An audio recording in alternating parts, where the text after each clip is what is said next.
Well, are the spreadable butters and margarines in your fridge quietly harming your child's health? Often marketed as healthy, these ultra-processed spreads can trigger inflammation and gut disruption in growing bodies and lead to long-term issues like poor immune function, brain fog and even obesity. So what should parents be looking out for on all these labels? To tell us more, Australia's leading paediatric nutritionist, Mandy Sacker, joins us live. Lovely to see you, Mandy. Hi, Mandy. This is something that is easily overlooked. What makes spreadable butters and margarines hidden health risks for kids? Unfortunately, they look healthy and that's part of the marketing, but they are hiding industrialised processed seed oils, which are commonly called vegetable oils. So there already parents are going to think they're healthy.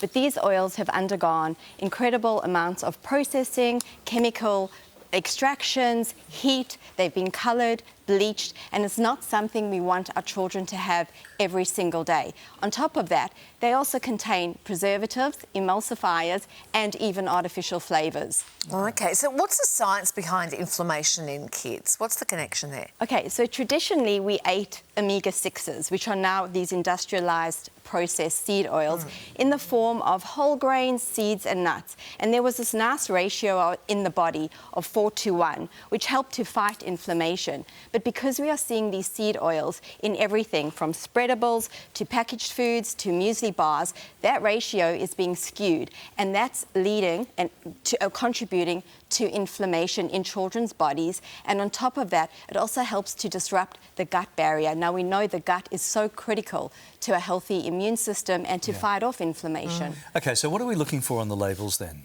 Larry, you do not want to see vegetable oils. Might sound healthy, but they're not. You don't want to see preservatives, so numbers that you wouldn't see in your pantry, we don't want in our kids' spreadables. You don't want to see emulsifiers, and you don't want to see flavour. We don't want that in our kids' spreadables. We want them to use butter. Do you know how many ingredients are in butter?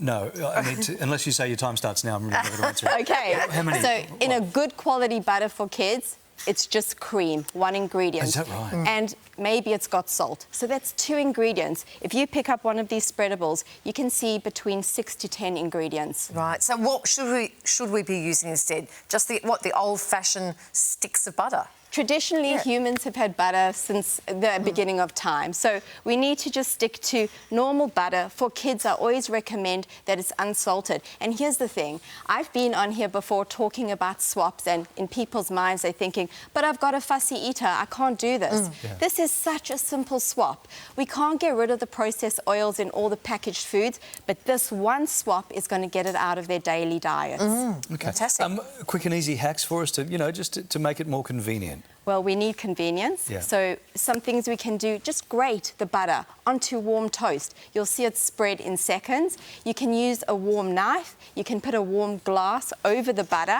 and you can use a butter bell if you're feeling adventurous. I just bought a butter bell like literally 3 weeks ago. And it's changed my life. You just sit, it's like a ceramic container, and you just leave it sitting on your breadboard, on your cutting board, in your kitchen. And they look really nice too, and they're easy to use. Yeah. So highly recommend.